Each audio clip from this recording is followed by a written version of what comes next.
கூட்டணியை ஒருங்கிணைப்பதில் கோட்டை விட்டாரா நயினார் நாகேந்திரன்? நீங்க கரெக்டான ஒரு இடத்துக்கு வந்திருக்கீங்க.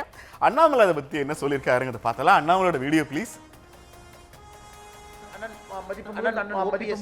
ஓபிஎஸ் அவர்கள் ஐயா அவர்களை இங்க கோயம்புத்தூர்ல ஒரு திருமண விழாவில் நாம் போகும்போது ஐயா இருந்தாங்க, 2 பேரும் சந்திச்சுக்கிட்டோம்.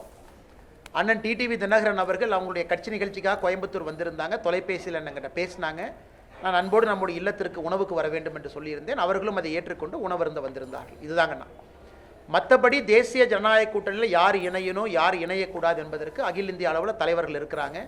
தமிழகத்தில் என்டிஏ கூட்டணியினுடைய தலைவராக எடப்பாடி பழனிசாமி அவர்கள் இருக்கிறாங்க. பாரதிய ஜனதா கட்சியினுடைய தலைவர் அண்ணன் நயினார் நாகேந்திரன் அவர்கள் இருக்கிறாங்க. அதனால் சரியான நேரத்தில் இவர்கள் முடிவெடுத்து சொல்லுவார்கள். இவங்க பேசுவாங்க யார் வரணும் யார் வரக்கூடாதுன்னு. எங்களை பொறுத்தவரை வலிமையான என்டிஏ இந்த தேர்தலில் இருக்கும் பொழுது நம்முடைய வெற்றி வாய்ப்பை இன்னும் பிரகாசமாக இன்னும் சிறப்பாக 3ல் 2 பங்கு ஜெயிப்பதற்கு நமக்கு ஒரு வலிமையான என்டிஏ வேணும். அந்த வலிமையான என்டிஏல யார் இருக்கணும்? இன்னும் நிறைய பேர் என்ன கூட்டணிக்கு வராமல் இருக்கிறாங்க. உதாரணத்துக்கு தேமுதிக, உதாரணத்துக்கு பாட்டாளி மக்கள் கட்சி. அவங்கெல்லாம் வரும்பொழுது இந்த தேசிய ஜனநாயக கூட்டணி இன்னும் வலிமையாக இருக்கும்.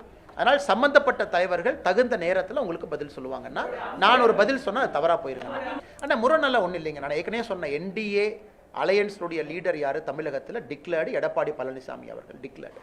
அந்த அலையன்ஸினுடைய தலைவர், அவருடைய கருத்து மிக மிக முக்கியமானது. அகில இந்திய அளவில் என்டிஏ யார் உருவாக்குனாங்கன்னு உங்களுக்கு தெரியும். அது பாரதிய ஜனதா கட்சி. பாரதிய ஜனதா கட்சியினுடைய தலைவர்கள் இன்னைக்கு என்டிஏனுடைய அகில இந்திய தலைவராக இருக்கிறாங்க. முரண்லாம் ஒன்றும் கிடையாதுங்கன்னா. இதில் நான் சொல்வது, இன்னும் நிறைய வலிமையான கட்சிகள் வெளியே இருக்கிறாங்க. அவர்களும் வரணும். அப்போ தான் தேர்தல் நம்ம வலிமையாக சந்திக்க முடியும்.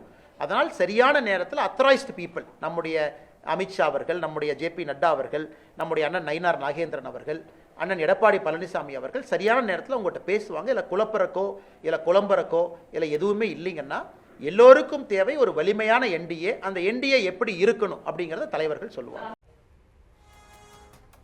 அண்ணாமலைகள்ட்ட நமக்கு பிடிச்ச விஷயம் என்னன்னா, அண்ணே நான் பதில் சொன்னா தப்பா போயிருந்தேன் அப்படின்னு பேசுவார். அது கூட தப்பா தான் இருக்கும்.